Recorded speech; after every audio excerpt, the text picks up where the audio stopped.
संतोष भैया आप तनी से 1 मिनट खातिर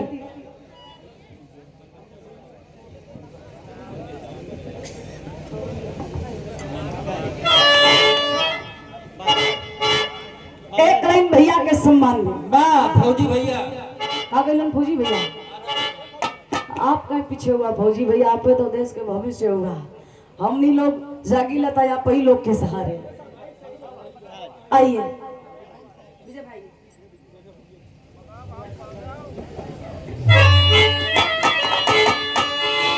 अरे कवन दिन होतई, एक बार बहुत पहले हम गौले रही गीत के, फिर से आज दोहरावे के काम करे चलत बनी।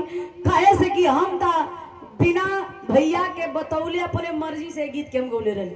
सच्चाई है संतोष भैया, आज बात हकीकत सत्य होके चलत बा, ऐसे दोहरावत बनी का।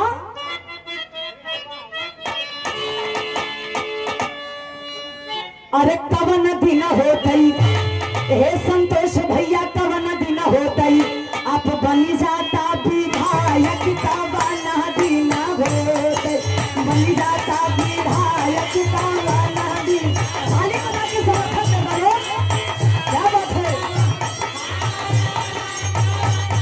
ओहो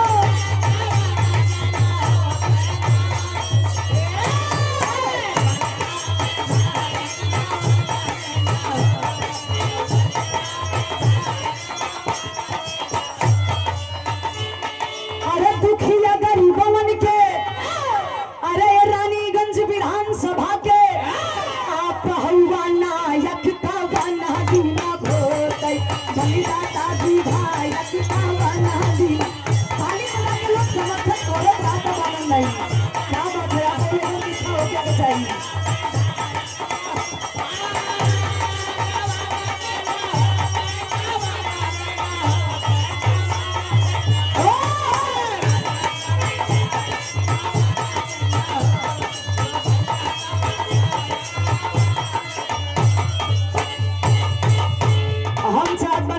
एक बार पुनः आप लोग ताली बजा के संतोष भैया के स्वागत कर दे और वहीं से जहां बैठे लोग वहीं जा से आशीर्वाद दे दे, ताली बजा के आशीर्वाद दे दे। Thank you.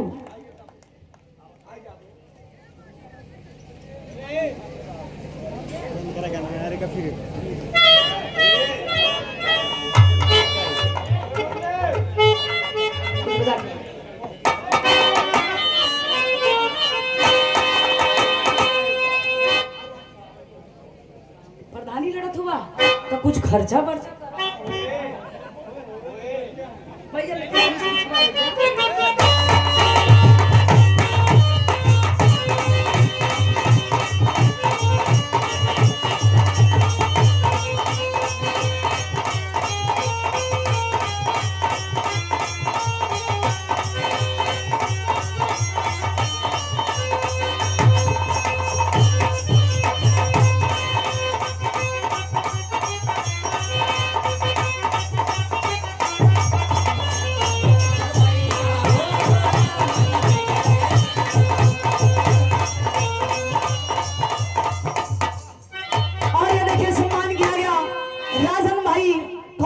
धरती से 51 रुपया के आशीर्वाद, बहुत बहुत प्रणाम।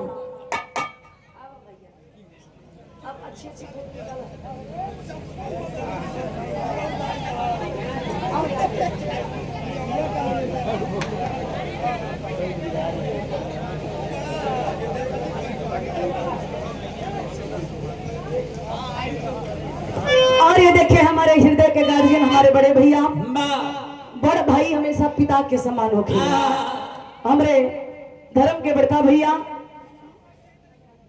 बड़े भैया मनोज यादव, ये भैया के द्वारा ये रुपए नहीं मेरे लिए आशीर्वाद है और बहुत बड़ा आशीर्वाद दे दिलन। हर लड़की खातिर वो आशीर्वाद जरूरी होखेला। शानदार ये 500 रुपया के आशीर्वाद एक प्यारा सा सफा भैया के चरणों में प्रणाम आशीर्वाद के जा रहे हैं।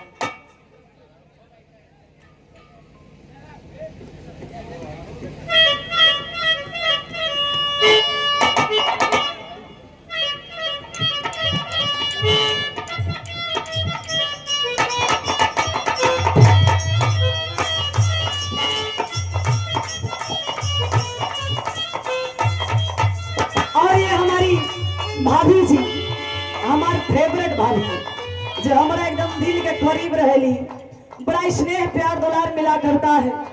जब जब मिली लगेला कि भौजाई ना बोल की बड़ बहिन से मिलत बा। ऐसा प्यार है भाभी के द्वारा। एक प्यारा सा दुपट्टा और एक प्यारी सी साड़ी। इस साड़ी की कीमत अगर हम लाखों रुपया बता दें ना तब वो कम है। भाभी की तरफ से इतना प्यारा सम्मान, चरणों में प्रणाम। मालिक करे भैया और भौजी के जोड़ा सलामत रहे। जैसे गंगा जमुना में पानी वैसे हमारे भैया और भाभी के जिंदगानी।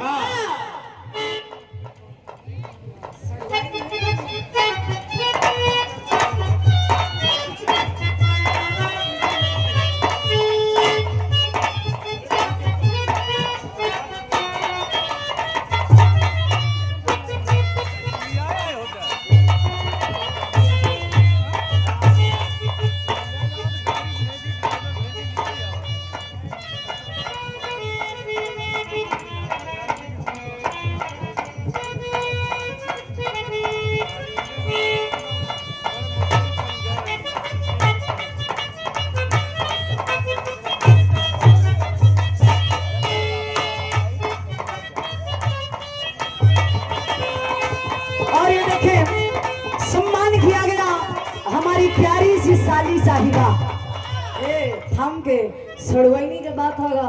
सोने का चाहिए बढ़िया से बजे के ना चाहिए। हमें हमरे भैया के साली यानी हमार साली, ये हमरे साली साहिबा की तरफ से। देखो हमरे भैया के सड़वाई नहीं तो हम प्यार से सड़वाई नहीं कही थी तो हमने के का लगे। हां तोरो सड़वाई लगी और हमरे करण भैया खड़ा लो। करण भैया जीजा टेंशन मतलब हम तो के काम बनाई होगी तू कुछ ही नहीं समझ पाईबा। हाँ बस तू 2 मिनट रुका, हमारी भक्ति भजन पूरा होगा तब जीजा बनबा कि हमारे भैया के साथ बनबा का बनबा भाई पता लगी। ये शानदार कई हजार रुपए का आशीर्वाद हमारी दोनों प्यारी सी भाभी की तरफ से। एक बार जोरदार ताली बजा के आप लोग स्वागत कर दीजिए। बहुत बहुत धन्यवाद बा। ऐसा प्यार बनल रहे। मालिक से ही कामना बा कि हमार भैया नहीं आई हो अनाज जो कि अमेठी गौरीगंज में कार्यरत है, उत्तर प्रदेश पुलिस। भैया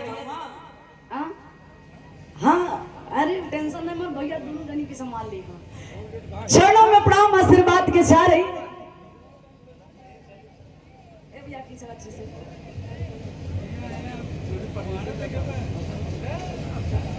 चला गया नहीं बताई नहीं गले गले मिलवाए टेंशन मतलब दूध जरी जाती मिलना।